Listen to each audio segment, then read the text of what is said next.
पटवारी बैठा हुआ, जमीनों का हिसाब किताब हो रहा है। एक किसान बराबर में बैठकर ये जो भुने हुए चने होते हैं ना, वो लेकर वो अपने हाथ में उसको रगड़े और उसका जो छिलका फूंक मार के उड़ाए और फिर पटवारी के हाथ में दे खाने के लिए।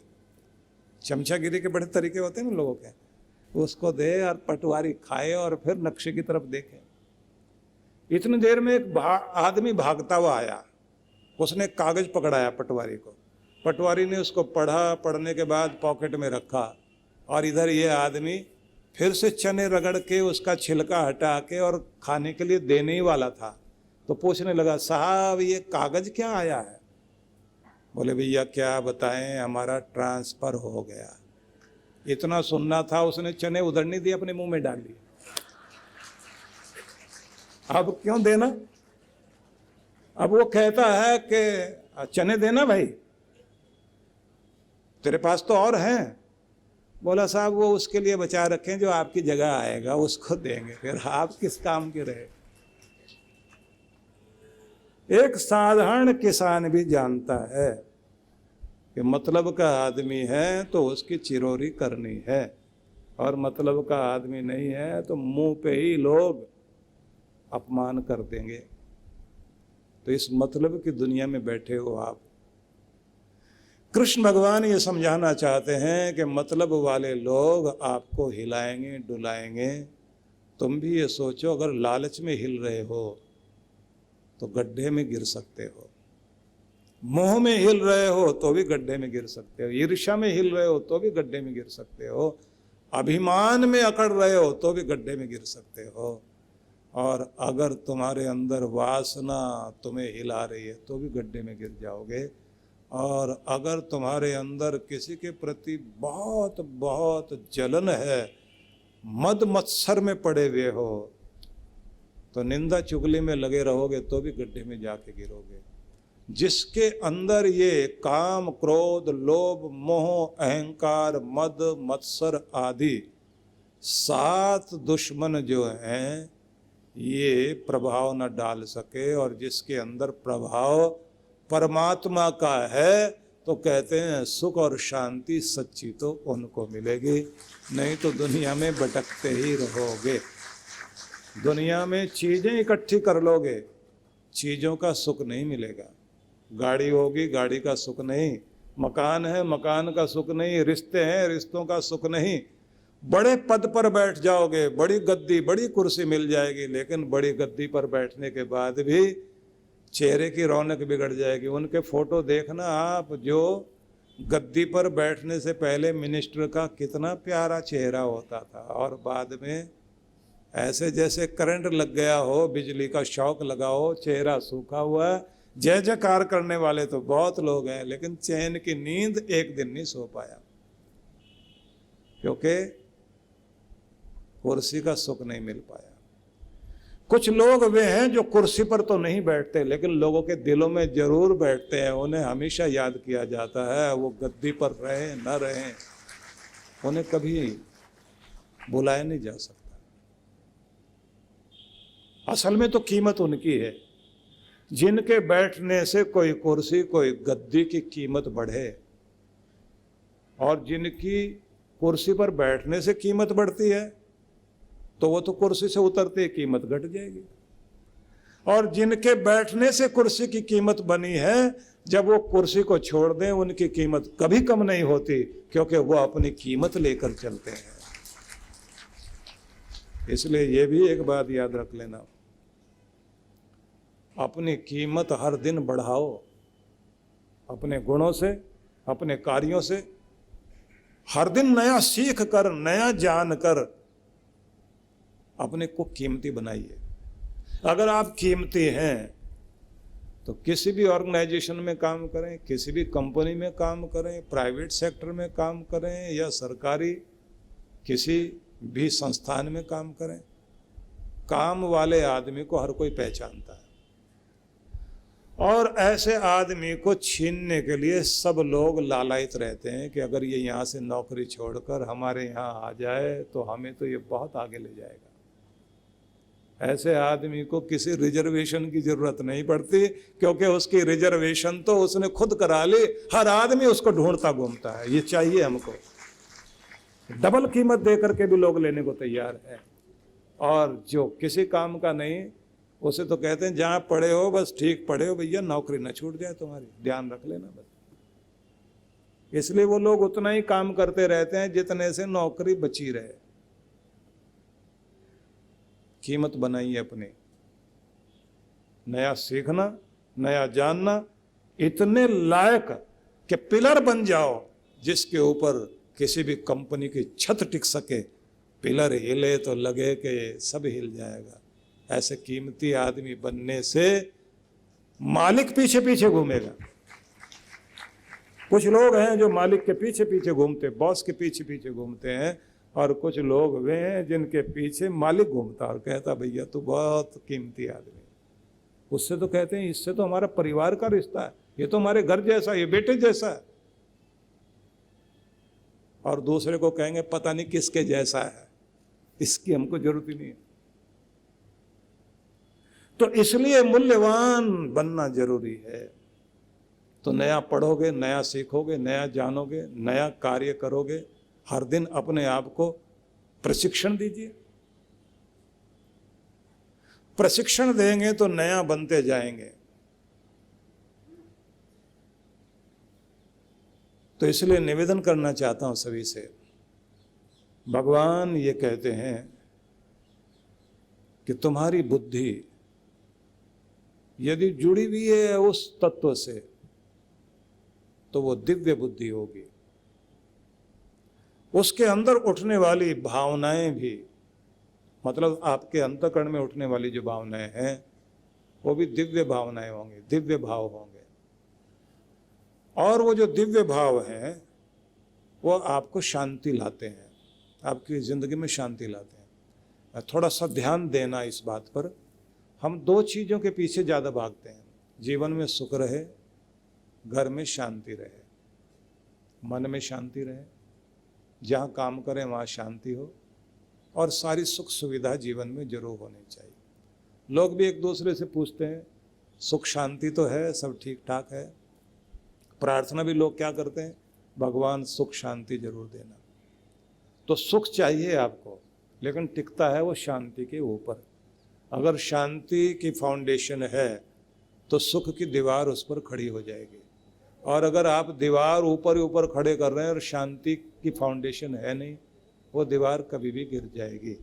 इसलिए जिनके घर में शांति है और सुख के साधन भी हैं, वही आनंदित हैं और वही खुशहाल दिखाई देते हैं। तो आपको जितनी ज़्यादा कोशिश रुपया पैसा कमाने की करनी चाहिए, उससे ज़्यादा कोशिश शांति की भी करनी चाहिए। मन में शांति रहे, घर में शांति रहे, जहाँ काम करते हो वहाँ शांति रहे, और जो आपकी कंपनी, मतलब जो आपकी संगति, आपके साथ रहने वाले लोग, वो भी शांति वाले हों, आग लगाने वाले नहीं हों। क्योंकि ऐसे लोग जिस जगह घुस गए वहाँ का चैन छीन लेंगे। और जहाँ शांति होती है वहीं तरक्की भी होती है। क्योंकि नींद अच्छी तभी आएगी जब आपके मन में शांति है।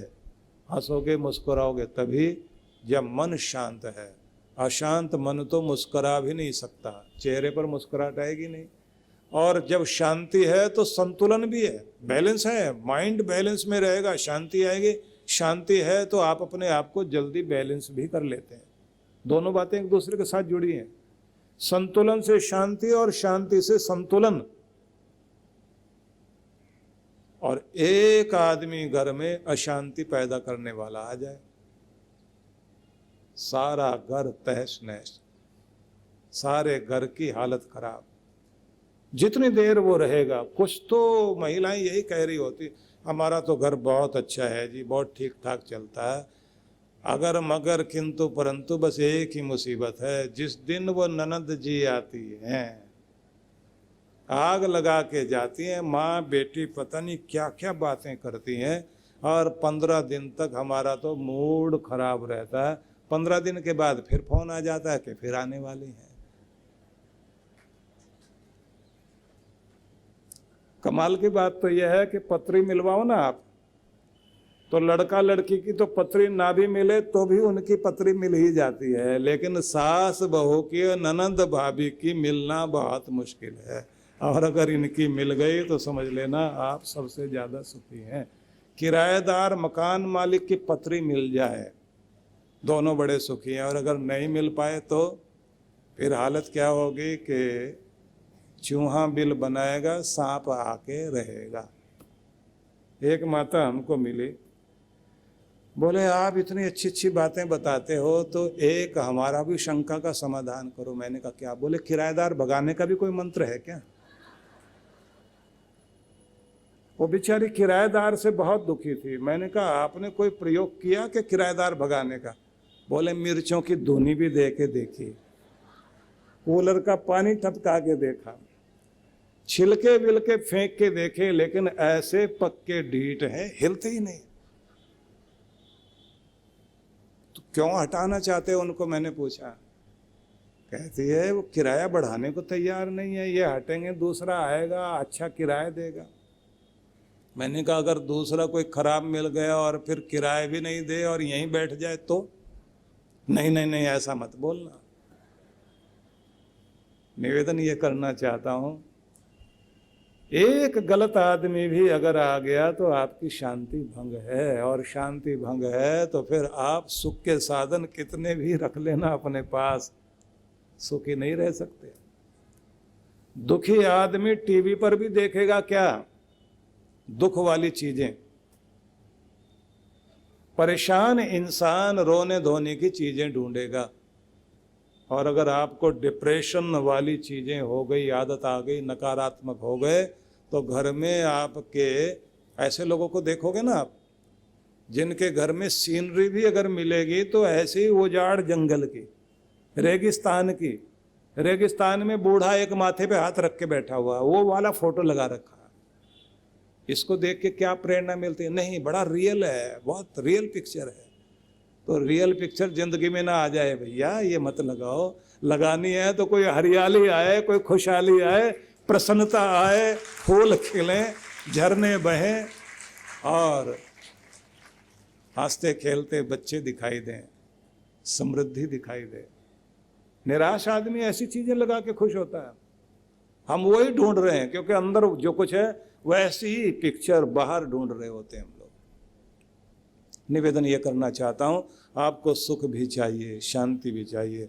कृष्ण भगवान ये कहते हैं, अगर तुम्हारी बुद्धि वहाँ से जुड़ी हुई है तो तुम्हारी भावनाएं भी अच्छी होंगी। भावनाएं अगर दिव्य हो गई तो जिंदगी में शांति भी आएगी। और अगर शांति नहीं आई, अशांतस्य कुतः सुखम, अशांत इंसान को सुख नहीं मिल सकता। सुखी वही होगा जो शांत भी है। इसलिए शांति रहित मनुष्य को सुख की प्राप्ति नहीं होती।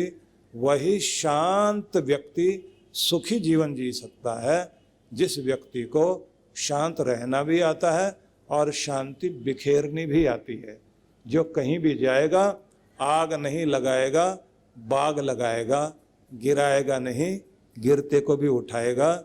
जो किसी के भी विवाद को बढ़ाने में रुचि नहीं लेता, जो समाधान के लिए हमेशा तैयार रहता है, कहते हैं ऐसा आदमी शांति वाला आदमी है, सुख में जीता है और सुख को बांटता घूमता है, वो परमात्मा का भक्त है। ऐसे लोगों की जरूरत है। तो ऐसे लोग जब मिल जाते हैं तो घर में बरकत पड़ती है। जिस घर में रोज कलह कलेश होता है, कितना कमा लीजिए आप, वहां पैसा नहीं टिकेगा। नियम है सीधा सीधा, जिस घर में व्यवस्था नहीं, सिस्टम कुछ भी नहीं, चीजें बिखरी पड़ी हो कबाड़ी के बाजार की तरह। कबाड़ी की दुकान देखोगे ना, पूरी दुनिया भर की चीजें हैं, लेकिन कोई हिम्मत वाला माई का लाल होगा जो जाके ढूंढ के दिखा दे कि यहाँ काम की चीज कौन सी है। निकालना ही बहुत मुश्किल। जिसका घर कबाड़ी बाजार बना हुआ है उसके घर में चीजें तो सारी होंगी पर मौके पे नहीं मिलेंगी, ये याद रख लेना। किसी को चोट लग जाए तो आप दवाई ढूंढते रहें, दवाई नहीं मिलेगी। बुखार हो जाए तो ढूंढते फिरो, नहीं मिलेंगी चीजें। लाइट चली जाए, मोमबत्ती नहीं, लाइटर नहीं, टॉर्च नहीं, ढूंढते रहो। और लड़ाई होगी इसी बात पर। जब पति कहेगा कि पीछे लेके तो आया था, टॉर्च तो रखी हुई थी, बोले बच्चे पता नहीं कहाँ डाल देते हैं। और पति फिर डांटना शुरू करता है कि अपनी गलती को बच्चों के नाम पर क्यों डालते हो, व्यवस्था तुम्हें बनानी है।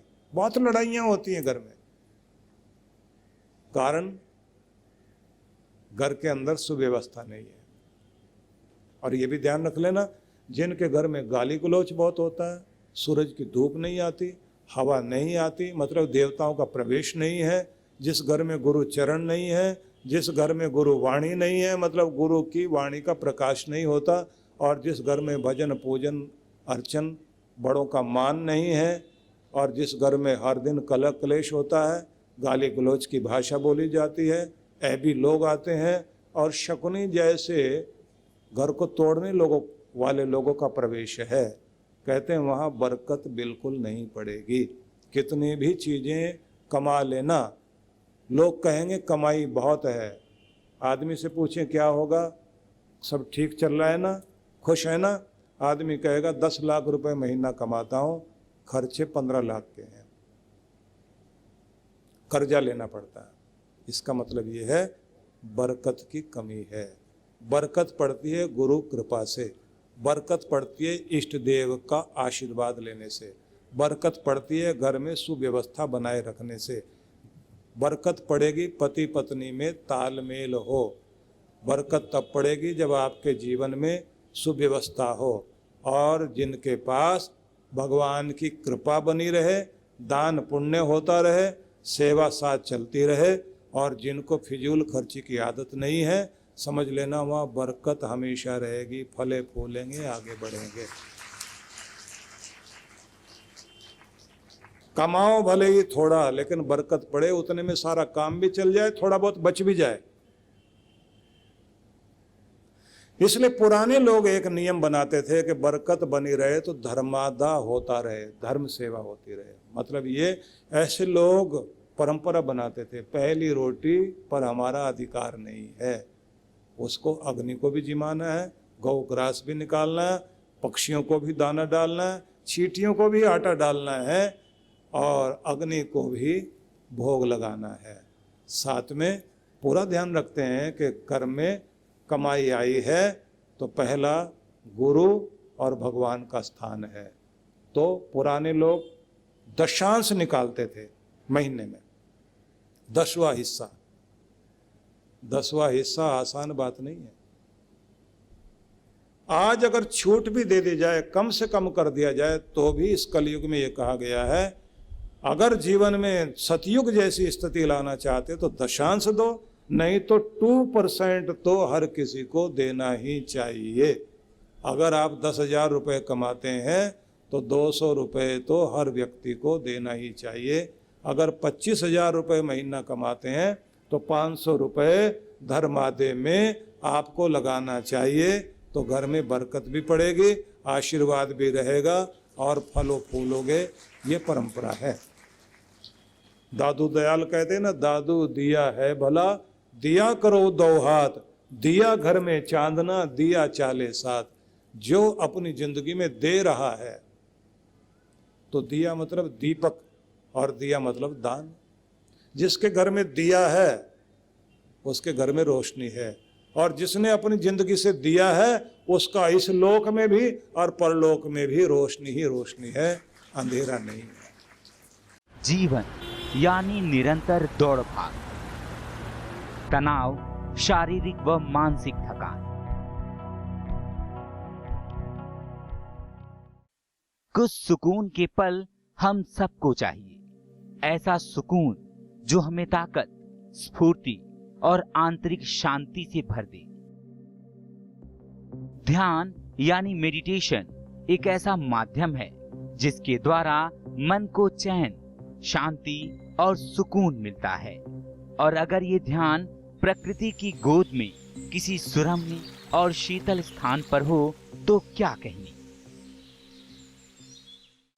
आइए परम पूज्य सुधांशु जी महाराज और आदरणीय डॉक्टर अर्चिका दीदी के शुभ नेतृत्व में सीखें ध्यान की कुछ अद्भुत विधियां, जो न सिर्फ शरीर को शक्ति प्रदान करेंगी बल्कि आंतरिक शांति से भर देंगी। एक सुंदर अवसर है 5 दिवसीय ध्यान शिविरों में भाग लेने का और साथ ही लघु चंद्रायण तप में भाग लेने का। इन शिविरों की अनूठी बात है कि इसमें प्रमुख ध्यान की विधियां तो होंगी ही, जैसे प्राणायाम, स्वास्थ्यप्रद ध्यान, कुंडलिनी ध्यान, चक्र ध्यान, पिरामिड ध्यान, पंचकर्मा, विभिन्न यौगिक क्रियाएं इत्यादि। साथ ही साधकों को मंगल यात्रा, पूर्णिमा दर्शन, धन्वंतरये नमः। प्राकृतिक चिकित्सा के साथ साथ दर्शनीय स्थलों के भ्रमण का भी अवसर मिलेगा। सबसे खास बात यह है कि साधक मनाली के एक अत्यंत खूबसूरत रिजॉर्ट में निवास करते हुए इन सब कार्यक्रमों में हिस्सा ले सकते हैं।